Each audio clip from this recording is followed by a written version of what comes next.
what I wanted to do was to create the idea, as it was taught to me by this wonderful man, Lesтером Хортоном, that the arts are a natural thing, that you don't have to be crazy, you don't have to be anything really special, that we're not, that people who dance, paint, make video, make film, are not something really special, that we all have this inside of us if we're encouraged to bring it out, you see.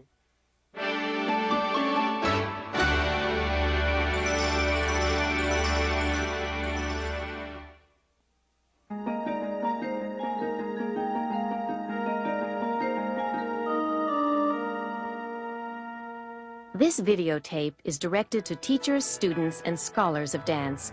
It presents a modern dance warm-up using the Lesтером Хортоном technique. The first dance section is instructional. Slow motion and freeze frames following the exercises are used to highlight and clarify. After the complete warm-up, the first 5 exercises are repeated consecutively so that they can be used as a personal warm-up. Watch each exercise through before trying it. Lesтером Хортоном created his modern dance technique 40 years ago. His influence is felt and seen in most major modern dance companies, in individual choreographers, and in the dancing of thousands of dance students. Although Horton died in 1953, he was able to create over 40 works and to create an original dance technique that is still being used to train dancers. The movements he designed continue to produce strong, coordinated, and long-muscled dancers who can perform any style of dance. There is now a second and third generation of Horton teachers perpetuating this great man's legacy. Teachers like Marjorie Percies, James Truitt, and Carmen de Lavalade are continuing to teach the things they learned from Horton himself. Anna Marie Forsyth and Marjorie Percies, both teachers at the Alvin Ailey American Dance Center in New York, have documented this technique and captured the genius of this inspirational man. Ms. Forsyth and Ms. Percies have traveled all over the United States and throughout the world teaching the Horton technique and sharing this wonderful gift of dance that Lesтером Хортоном left us all. Lesтером Хортоном was born in Indianapolis on January 23, 1906, but spent his early childhood in a farm area near Terre Haute. It was in Indianapolis that his love for the American Indian developed, and after seeing a performance of the Denishawn dancers in 1922, he knew what his life's work would be. It was in California that Horton was to stay and to create an exciting and enduring dance technique that was uniquely his own in style and energy. The technique Horton created encompassed a varied and yet distinctive design.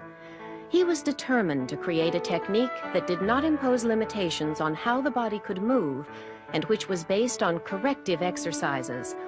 As a result, the technique has enormous variety, range, and complexity. It is accessible to all kinds of bodies, and it has an inherent drama and beauty that make it unique.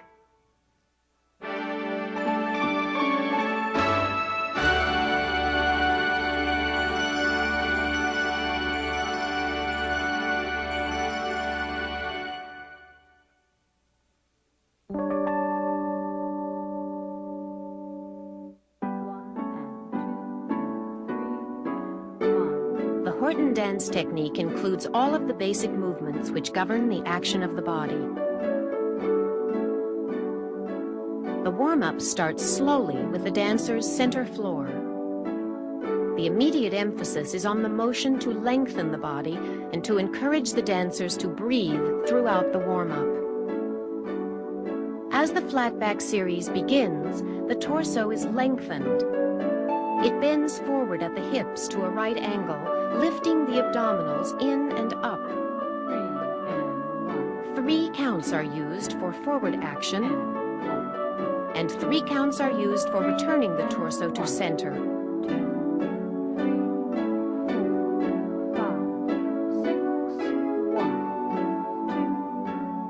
All the motion should be performed with a continuous flow of energy, preparing the hamstrings and the gluteus maximus and stimulating the flow of blood through the body.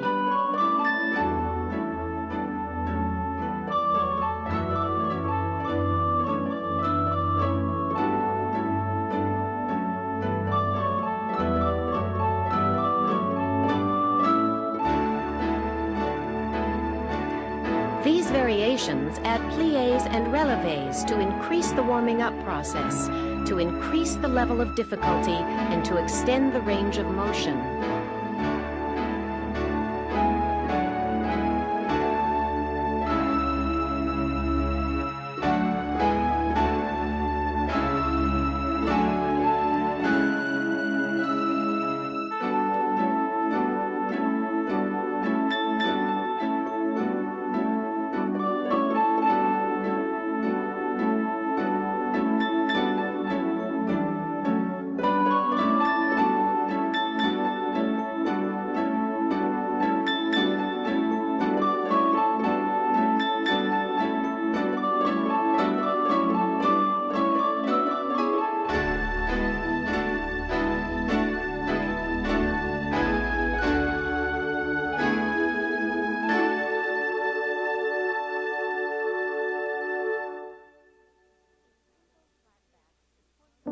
In simple flat backs, the torso should remain parallel to the floor and the arms remain at the sides of the body, maintaining the parallel line created by the torso.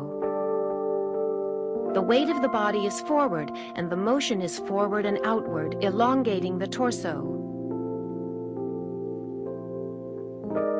With the addition of the plié, the torso maintains the parallel line while the body is lowered as close to the floor as possible.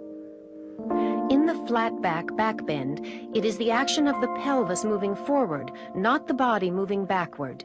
The torso and the arms stretch out as the dancer breathes. The feet are strengthened by the action of the relevé in the flat back position, as well as by the slow descent.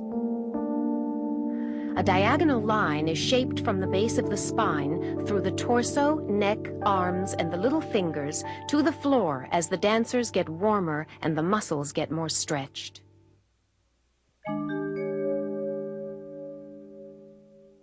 1, 2, 3, 4, and 1. The primitive squat descent releases the tension from the lower back as it lengthens the gluteals and warms the Achilles tendon.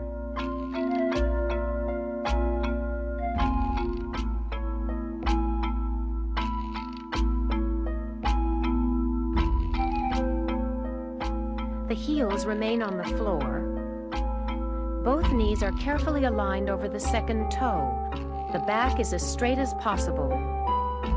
Use 4 counts to descend and 4 counts to ascend.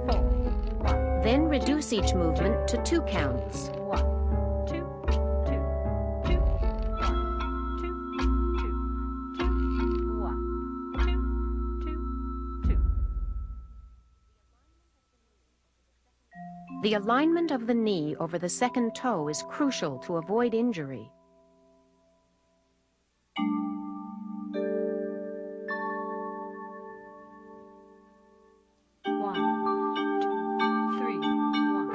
Lateral stretches continue the warm-up by increasing the range of lateral movement.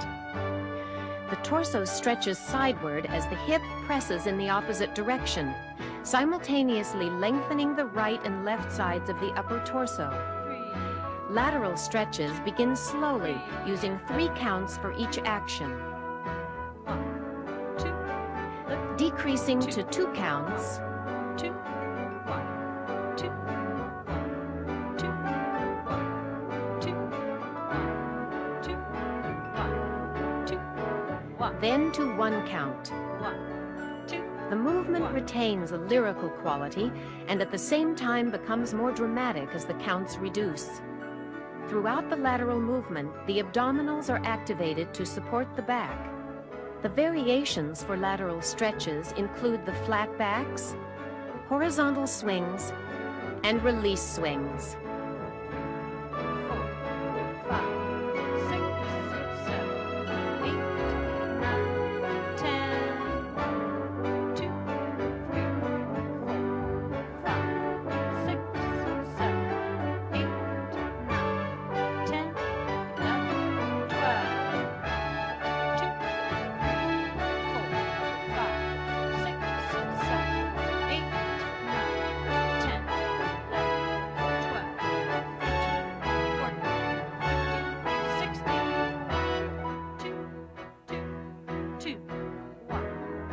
Release swings are performed in 3/4 time. These torso swings increase the flow of blood to all parts of the body. The legs are in wide natural second. With an exhalation of breath, the back fully releases and the head is fully inverted.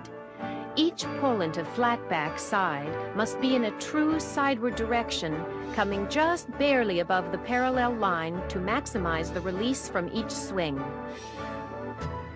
Each variation moves through the full circle, into lateral, and into flat back back bend.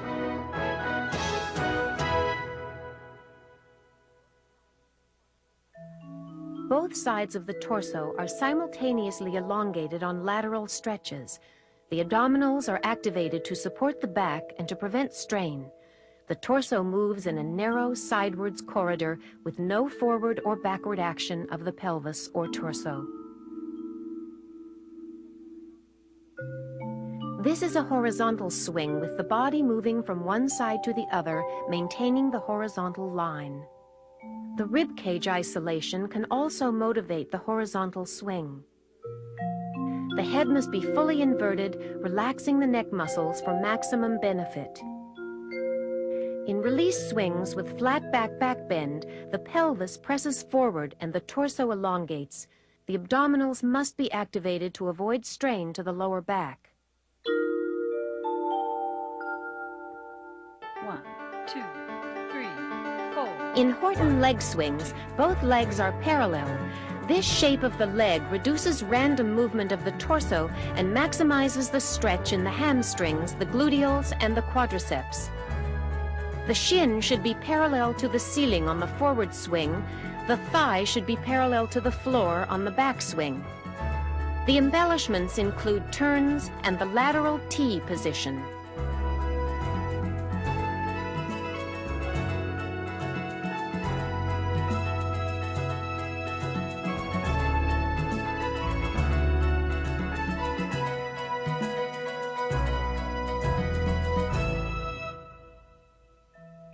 The Horton leg swing is done with parallel legs. The shin is parallel to the ceiling on the forward swing, and the thigh is parallel to the floor on the backward swing. The pendular action of the leg swing should continue without pause.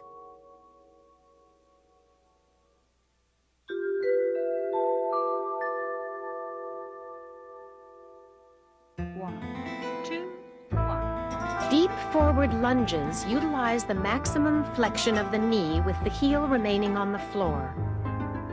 The weight is on the forward, slightly turned out leg, which is called natural turnout. The back leg is extended fully and parallel with the ball of the foot on the floor. The palms are on the floor directly under the shoulders.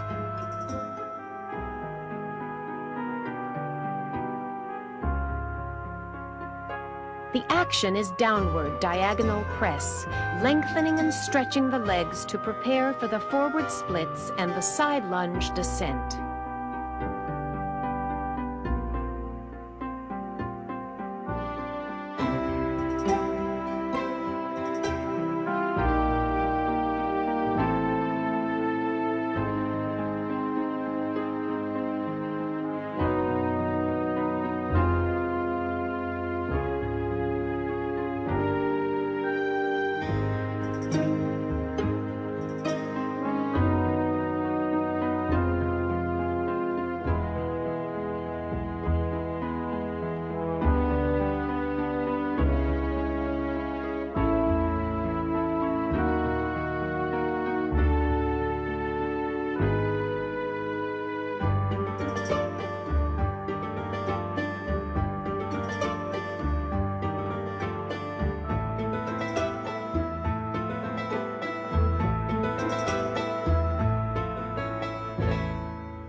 As the forward leg straightens and the back heel presses towards the floor, the head reaches towards the ankle to elongate the muscles of the spine and to achieve maximum stretch.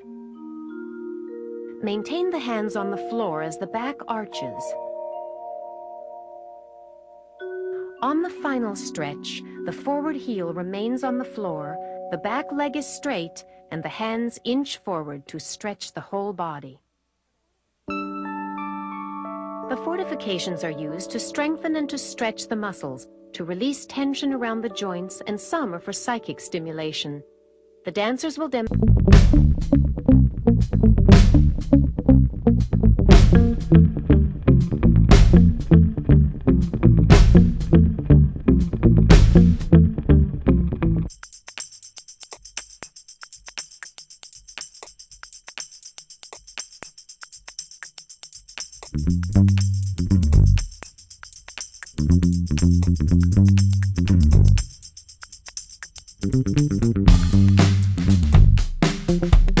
parallel to the floor in flat back forward.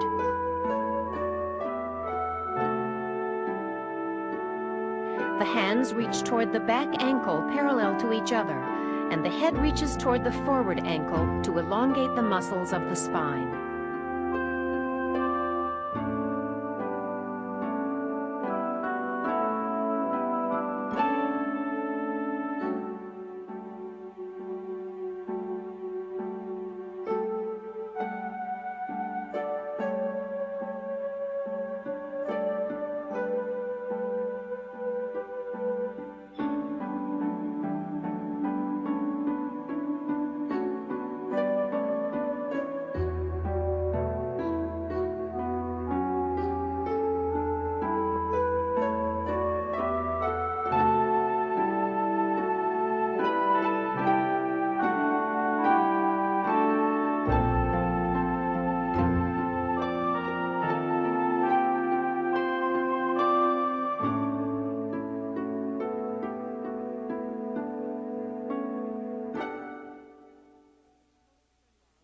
The forward leg is fully turned out and the back leg is parallel.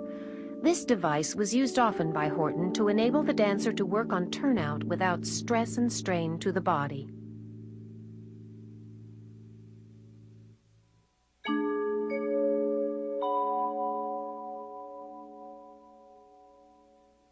One, two, three, and 1. This is a plie study.